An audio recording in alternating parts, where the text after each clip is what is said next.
배우 박시후, 불륜주선 무의혹에 전이한 반박 배우 죽이기 분노 속 강경 법적 대응 예고.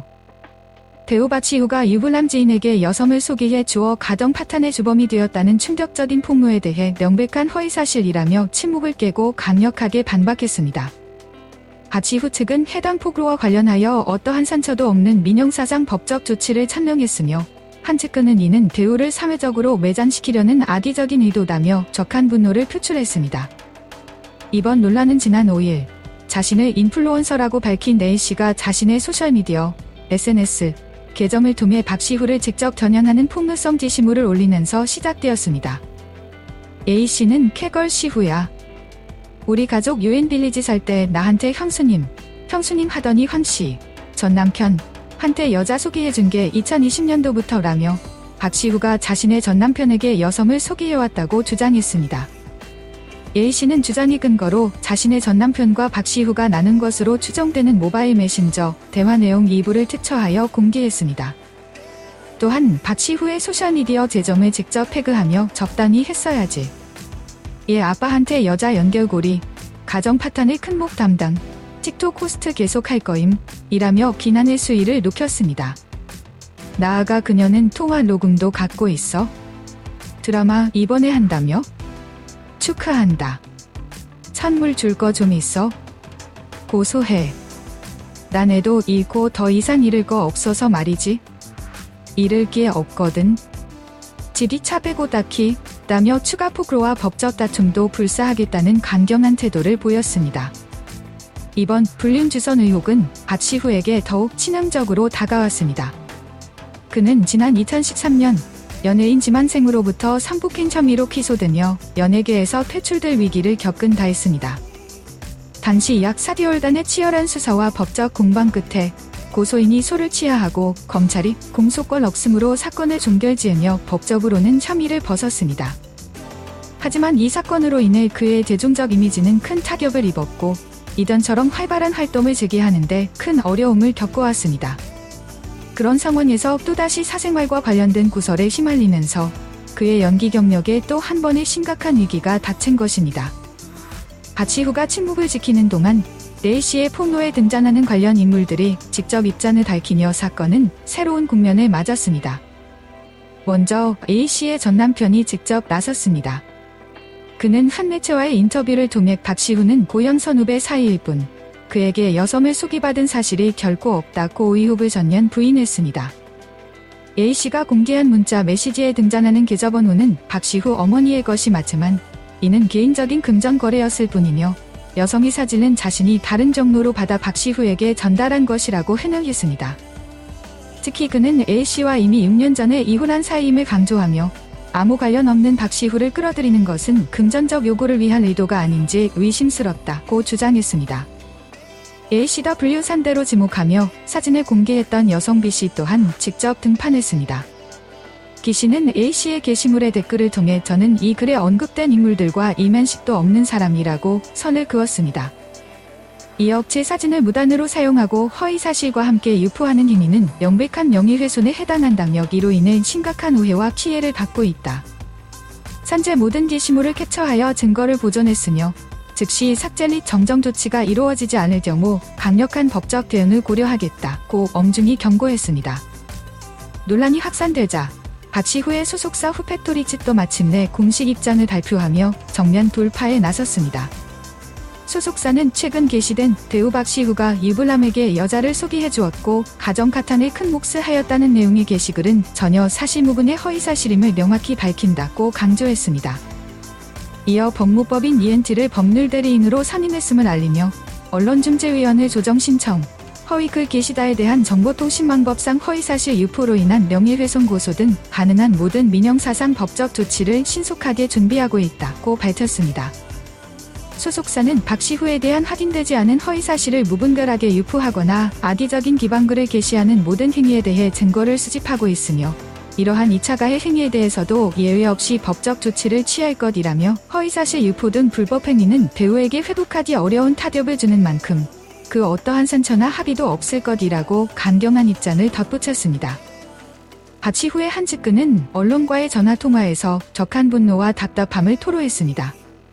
그는 불륜을 주선했다는 폭로는 조금의 사실도 섞이지 않은 폭로자의 일방적이고 악의적인 주장이라며 산식적으로 남의 집에 무단으로 침입해 휴대전화를 훔쳐보고 그 내용을 바탕으로 이런 폭로를 한다는 것 자체가 이해할 수 없는 행동이라고 말했습니다.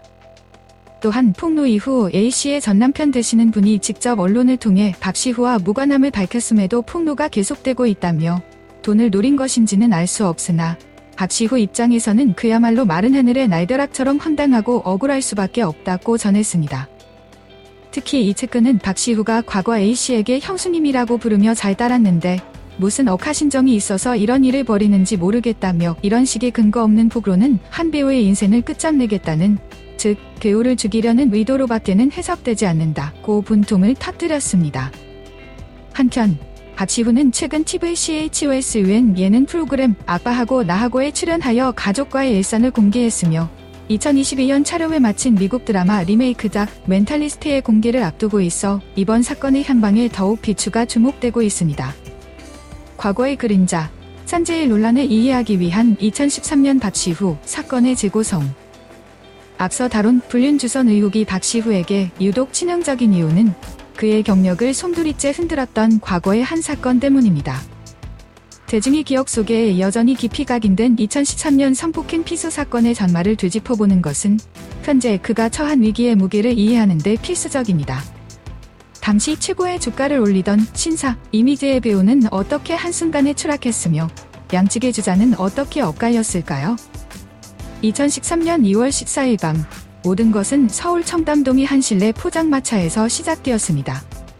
박씨후는 후배 탤런트 K씨와 술자리를 가졌고 K씨는 이 자리에 연예인 지망생 A씨를 불렀습니다. 세 사람이 함께한 술자리는 약 2시간가량 이어졌습니다. 당시 포장마차 대표의 증언에 따르면 박씨후는 취한 기색 없이 A씨를 부축하며 가디를 나섰고 A씨 역시 스스로 계단을 내려갔다고 합니다. 그러나 이후 A씨는 포장마차를 나설 때부터 만취 상태여서 기억이 없다고 주장하며 양측의 진술은 처음부터 엇갈리기 시작했습니다. 새벽 2시경 세 사람은 박씨후의 자택으로 이동했습니다. 아파트 지하 주차장 CCTV에는 운전을 한 K씨가 술에 취한 A씨를 업고 엘리베이터에 탑승하는 모습이 포착된 것으로 알려졌습니다. 그리고 다음 날 밤 A씨는 원스톱 지원센터를 통해 박씨후를 성폭행 혐의로 고소하며 연예계는 발칵 뒤집혔습니다. 사건의 핵심 쟁점은 단 하나, 강제성이 유무였습니다. 박씨후 측은 A씨와의 성관계 사실 자체는 인정했지만 지인의 소개로 만나 남녀로서 서로 호감을 느끼고 마음을 나눈 것일 뿐 강제성은 결코 없었다고 주장했습니다. 그의 동생이자 당시 소속사 대표였던 박오호 씨 역시 상호 합의하에 이뤄진 관계임을 거듭 강조했습니다. 박씨후 측은 평소 그의 약한 주량을 근거로 들었습니다. 동료 배우들 사이에서도 맥주 한 잔에 사이다를 섞어 2시간을 버틴다고 알려질 만큼 술을 못 마시는 그가 누군가를 폭행 또는 협박으로 간압할 상태가 아니었다는 것입니다. 반면 A씨는 만취로 인한 한거불능 상태를 이용한 중간단주를 주장했습니다. 아침에 눈을 뜨고 나서야 자신이 성폭행을 당했다는 사실을 인지했다는 것이 그녀의 입장이었습니다. 이처럼 양측의 주장이 첨예하게 대립하면서 사건은 진실 공방이 양상으로 흘러갔습니다. 법적 결론이 나기도 전에 박씨후의 이미지는 걷잡을 수 없이 추락했습니다. 드라마 공주의 남자, 청담동 앨리스의 연이은 성공으로 최정상의 인기를 누리며 쏟아지던 CF 계약 제안은 모두 물거품이 되었습니다. 젠틀한 배우라는 수식어는 성폭행 피의자라는 좁은 글씨로 바뀌었고 대중의 비난은 걷잡을 수 없이 거세졌습니다. 이는 그가 1인 기획사 후팩토리를 설립하며 독립한 지 불과 한 달도 채 되지 않은 시점이었습니다. 새로운 출발을 앞두고 퍼진 최악의 스캔들은 그의 연기 인생 자체를 위협하는 거대한 장벽이 되었습니다. 결과적으로 이 사건은 고소인의 소취하로 공소권 없음 처분을 받으며 법적으로는 마무리되었습니다. 하지만 법적 결론과 무관하게 성추문이라는 꼬리표는 그의 이미지에 지울 수 없는 상처를 남겼습니다. 수년간의 노력 끝에 조심스럽게 활동을 재개하며 대중 앞에 다시 서고 있던 그에게 이번 불륜 주선 의혹은 과거의 악몽을 상기시키는 동시에 어렵게 재건한 경력에 다시 한번 치명타를 가하는 셈이 된 것입니다.